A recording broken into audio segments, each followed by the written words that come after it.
Halo guys, kembali lagi sama saya Nanda Dewa di channel kita Andy Movies Universe. Di hari yang biasa aja ini gue akan nyeritain lagi sebuah film dimana gue itu cowok tapi nonton film ini gue mewek juga teman-teman. Yap, film itu adalah Miracle in Cell Number 7 teman-teman. Film bergenre drama ini disutradai oleh Lee Hwan Kyung. Kalian juga pasti pernah lah nonton film ini. Tapi kita nostalgia lagi ya. Karena ternyata banyak yang nggak paham sama konsep time jamnya film ini. Ya udah, daripada banyak bacot, mending kita langsung ke videonya aja. Masuk kamar, pakai headset, siapin kopi, dan kita mulai videonya. Film ini dibuka dengan tokoh utama kita yang bernama Yesung. Di sini Yesung udah gede ya, soalnya film ini emang nyeritain flashback dia pas masih kecil nantinya. Nah lanjut, di sini dia ketemu sama ayah angkatnya, Pak Kepala Sipir Penjara, Jan Minghwan.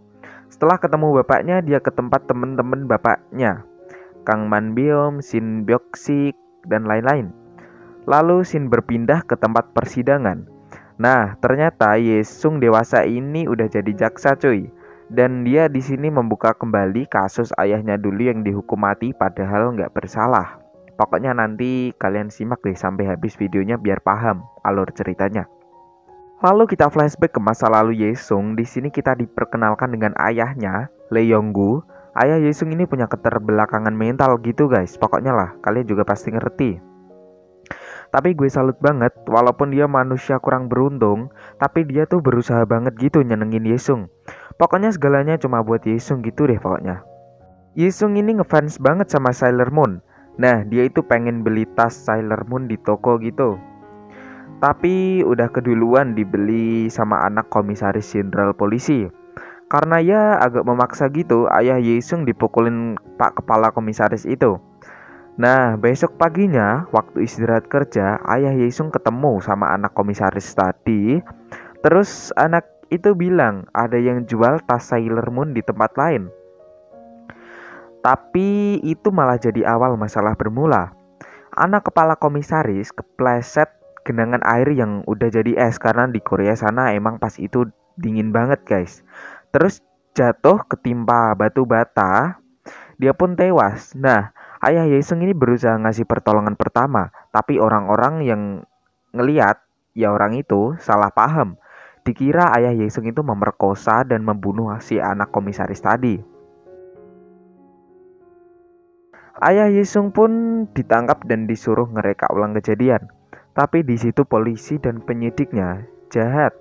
Mereka kayak nyuruh ayah Yesung ngaku gitulah, padahal ya karena mereka tahu lah ayah Yesung ini kan punya keterbelakangan mental, jadi gampang ditipu lah. Mereka juga nulis pernyataan palsu bahwa ayah Yesung bersalah, padahal yang nulis itu polisi dan penyidiknya, bukan ayah Yesung sendiri. Ayah Yesung jadi masuk penjara deh setelah sidang pertama. Dan pas sidang pertama itu ayah Yesung dijatuhi hukuman mati guys. Singkat cerita, Yonggu, ayah Yesung pun masuk ke sel nomor 7. Ya di sana dia ketemu tahanan lainnya. Mereka pokoknya.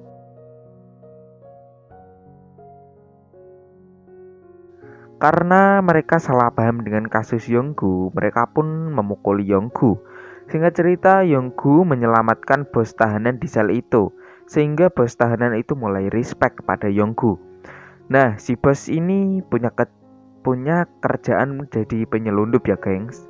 Nah, si bos ini nawarin ke Yonggu gitu, apapun permintaannya bakalan dikasih.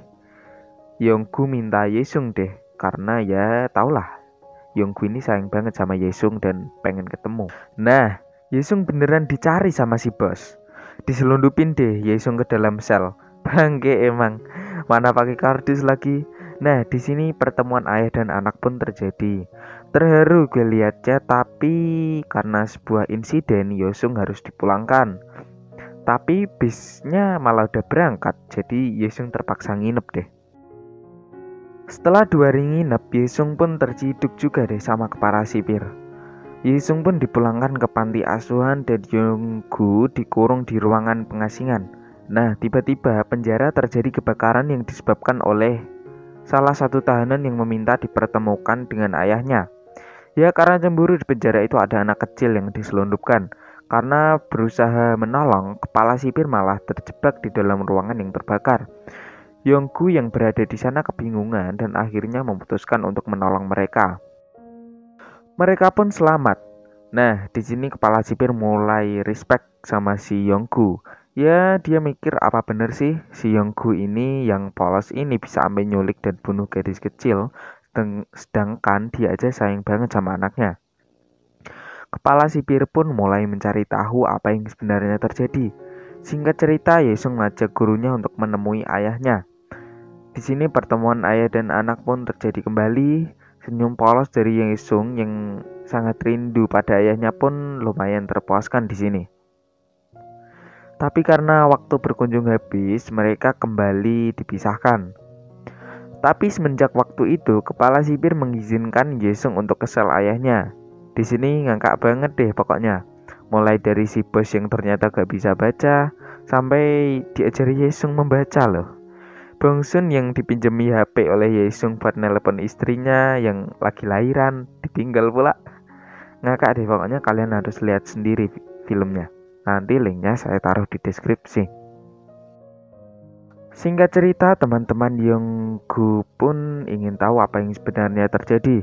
Mereka pun mulai investigasi dan berdasarkan pengakuan dari Yonggu, mereka menyimpulkan bahwa ini adalah kasus salah paham, sehingga mereka akan membantu Yonggu di persidangan nanti. Mereka pun melatih Yonggu agar tidak salah dalam menjawab pertanyaan jaksa. Nah, di sini gue terharu banget sama solidaritas yang mereka miliki. Karena justru di sini para narapidana jadi protagonisnya dan polisi jadi antagonisnya, gengs. Para tahanan membantu membuktikan bahwa Yonggu tidak bersalah, sedangkan para polisi malah sebaliknya.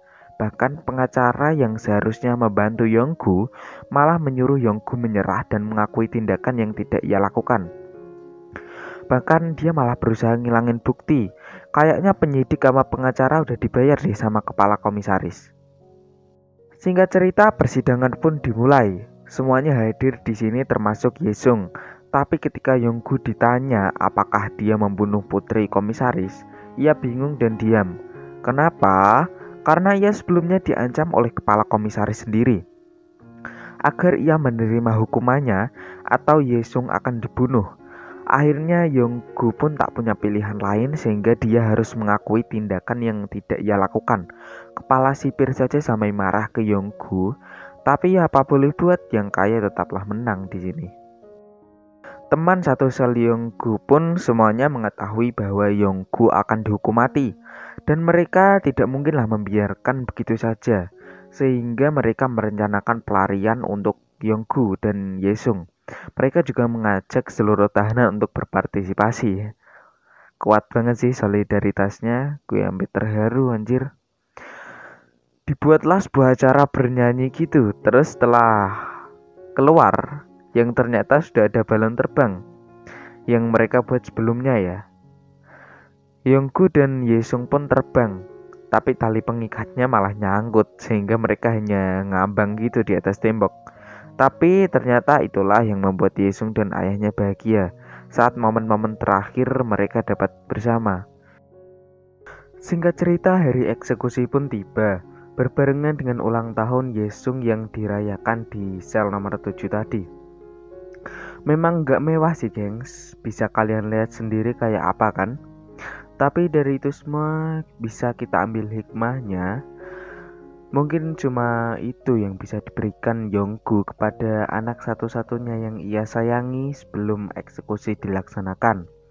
Mereka semua juga mengucapkan kata berpisah untuk Yonggu. Sedih banget sih gengs pokoknya.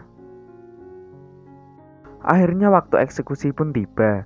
Yonggu dijemput kepala sipir dan asistennya. Tahanan lain pun ikut merasakan kepedihan yang menimpa Yonggu.